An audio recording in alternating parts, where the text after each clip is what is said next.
கர்த்தருடைய நாமம் மகிமைப்படுவதாக. இந்த நாளில் ஆண்டவர் உங்களை ஆசீர்வதிப்பாராக.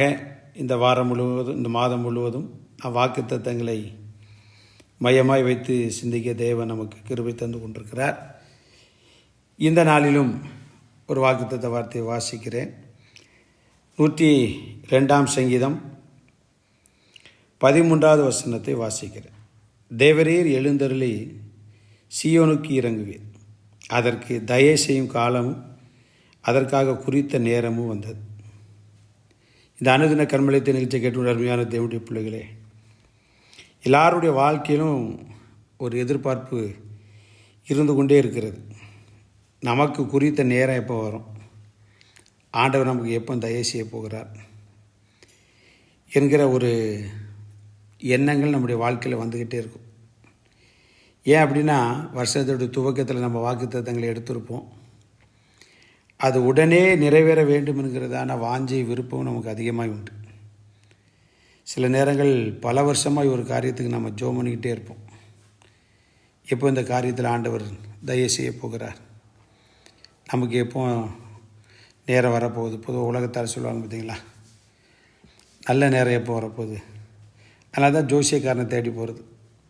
சில ஆவிக்குரிய கிறிஸ்தவர்கள் கூட பாஸ்டருக்கு தெரியாமல், யாருக்கும் தெரியாமல் போய் ஜோசியம் கேட்குறது, அதெல்லாம் தவறான விஷயங்கள். நிச்சயம் தேவன் நமக்காக எழுந்துகிற ஒரு காலமும் நேரமும் இருக்கிறது. அது அவருக்கு மட்டும்தான் தெரியும்.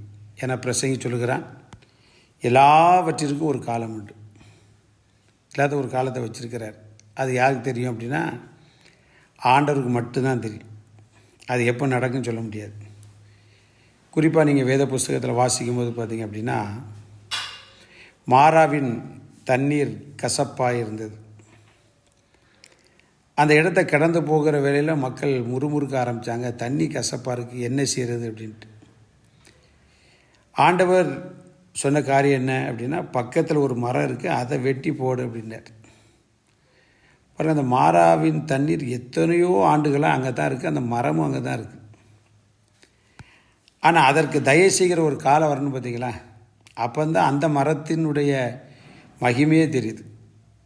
அதனால் நமக்கு ஒரு காலம் கண்டிப்பாக வரும்.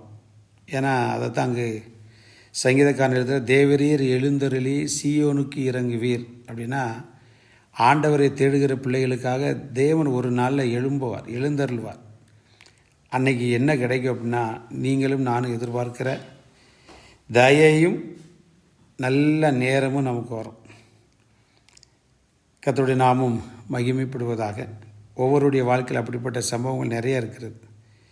அந்த லூக்கா 18 அந்த குருடனை பார்க்க முடியல, இன்றைக்காவது இயேசு ஒரு நாள் வருவார், அவர்கிட்ட நம்ம பார்வை வாங்கிடணும்னு நினச்சான். அதுக்கு ஒரு குறித்த நேரம் வந்தது, காலம் வந்தது. அவன் பார்வை அடைந்தவனால் திரும்பி போனதை பார்க்குறோம். ஏன்னா அதுக்கு ஒரு காலம் வச்சிருக்கிறார், அதை அப்படியே விட்டுற மாட்டார். ஏன்னா சீயோன் அப்படின்னா கர்த்தரை துதிக்கிற ஒரு இடம், தேவனுடைய பிள்ளைகளை குறிக்கிறது. ஆனால் உங்களுடைய வாழ்க்கையில் நீங்கள் கஷ்டங்களை, கவலைகளை, கண்ணீரை, போராட்டங்களை, நிந்தைகளை, அவமானங்களை நீங்கள் கடந்து போகலாம். நிச்சயமாய் இந்த நாளில், இந்த மாதங்களில், இந்த வருஷத்திற்குள்ளாக தேவன் எழுந்தருளி உங்களுக்கு தயை செய்து நன்மையிலும் கர்த்தர் பரலோகத்திலிருந்து நிச்சயம் தருவார். God bless you.